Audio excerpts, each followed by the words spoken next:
अस्सलामुअलैकुम। कौमी असम्बली में बजट पर तकरीरें इन दिनों जारी है और इन इजलासों में वफाकी वज़रा भरपूर शिरकत कर रहे हैं और अपने मौक़िफ़ की तायीद कर रहे हैं।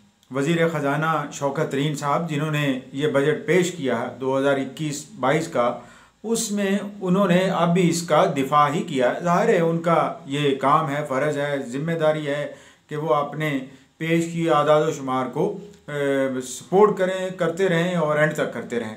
लेकिन एक चीज़ जो उन्होंने कॉन्फेस की या इतराफ़ किया वो ये है कि महंगाई बढ़ी है और कीमतें बहुत ज़्यादा बढ़ी हैं। फिर उन्होंने ये भी कहा कि कीमतें इसलिए भी बढ़ी हैं कि पाकिस्तान को खुराक तक बाहर से लानी पड़ती है, इंपोर्ट करनी पड़ती है और इस इंपोर्ट पर बेशुमार खर्च आता है और महंगाई भी इसी वजह से ज़्यादा हो रही है। उन्होंने कहा कि 70% के करीब दालें बैरून मुल्क से आती हैं। इसी तरह चीनी बाहर से आ रही है, गंदम बाहर से आ रही है और दीगर बहुत सारी ऐसी अशाया ज़रूरियाँ हैं जो पाकिस्तान में बन सकती हैं, पैदा हो सकती हैं, वो भी बाहर से आ रही हैं। तो उन्होंने ये कहा कि ये पुरानी हुकूमतों की ज़िम्मेदारी है। अब पिछले 3 साल से क्या ये हुकूमत चुप साधे बैठी थी? ये इसने ऐसे क्यों इक़दामात नहीं किए जिनके ज़रिए से मुल्क में मुआशी बदहाली को खुशहाली में बदला जा सकता था या लोगों को मुश्किलात से निकाला जा सकता था? इसमें फिर ये कहते हैं कि कोरोना ने हमारी तरक्की की रफ्तार सुस्त कर दी, वरना हमने तो बहुत तीर मार लेने थे। भाई आपने जो तीर मारने थे वो पहले दिन ही पता चल गया था कि आपने कुछ नहीं करना और आपने महज दूसरों को मुर्दे इल्ज़ाम ठहराना है। अब इस हुकूमत का ये तो खासा बन चुका है कि ये पिछली हुकूमतों को मुर्दे इल्ज़ाम ठहराती। और इसी तरह शौकत तरीन साहब जो कि ख़ुद भी पीपल्स पार्टी के दौर में वज़ीर फ़ाइनेंस के रहे हैं, तो उन्होंने भी कहा कि पिछली हुकूमतें ख़राब हैं। जैसे वो असद अयूब साहब, उमर अयूब साहब इनफैक्ट वो कहते हैं कि जी पुरानी हुकूमतें, हालांकि हर हुकूमत का वो हिस्सा रहे हैं पुरानी हुकूमतों में से। तो फिर ये कैसे मुमकिन है कि कौन जिम्मेदारी लेगा? इमरान खान साहब लेंगे। यकीनन इमरान खान साहब को ये जिम्मेदारी लेना होगी कि मईशत को सीधा कैसे करना है, वरना 3 साल जब लोग पिस चुके हैं तो आगे उनमें ये सकत नहीं होगी।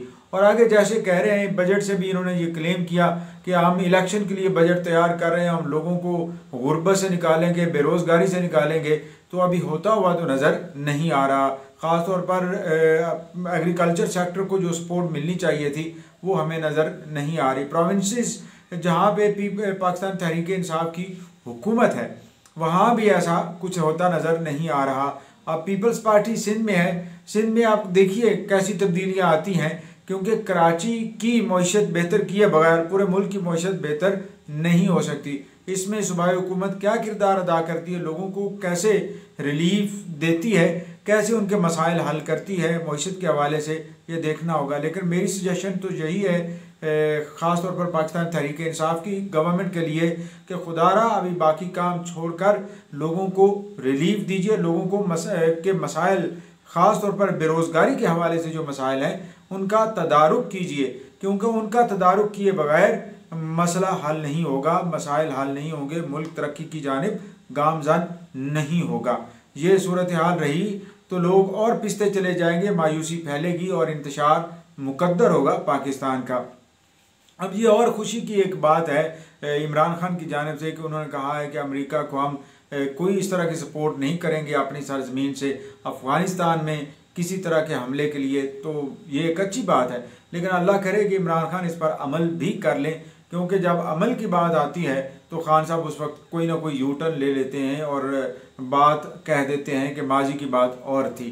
तो ये अल्लाह करे ये कायम रहें और बावर कराएं अमेरिका को और दीगर ममालिक को जो अफ़गानिस्तान के अंदर अमन या बदअमनी के ज़िम्मेदार हैं कि वो अपनी ज़िम्मेदारियाँ पूरी करें और लोगों को रिलीफ दें अफ़गानिस्तान के, और वहाँ पे जो मसाइल हैं निगोशिएशंस के ज़रिए हल करें। क्योंकि गोली से अगर इतने सालों से 2001 से लेकर ऑनवर्ड हम देखते आ रहे हैं कोई मसला हल नहीं हुआ, 2 डेकेड्स गुजर गई, तो फिर आगे भी हल नहीं होगा।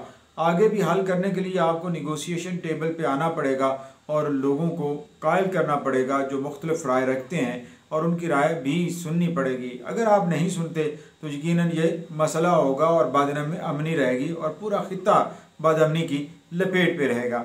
अब ये है कि अफ़गानिस्तान के अंदर या पाकिस्तान के अंदर किसी किस्म की प्रॉक्सी वॉर लड़ने के लिए, चाइना के मफादात को नुकसान पहुंचाने के लिए इन लोगों का या इन लोगों के साथ मसाइल पैदा कर दिए जाएं, तो ये भी कोई इंसानियत नहीं है। अब जिस तरह से सोशल मीडिया मोबिलाइज्ड है, ये बातें सामने आ ही जाती हैं, आप चाहे जितना भी कंट्रोल कर लें। तो दुनिया के उन ममालिक के लिए कि जो तीसरी दुनिया की गुर्बत से फ़ायदा उठाते हैं, अब आगे फ़ायदा नहीं हो सकता, क्योंकि राय आमा अब बदलते देर नहीं लगती और मालूमात की तरसील भी बहुत तेज़ी से होती है। वस्सलाम।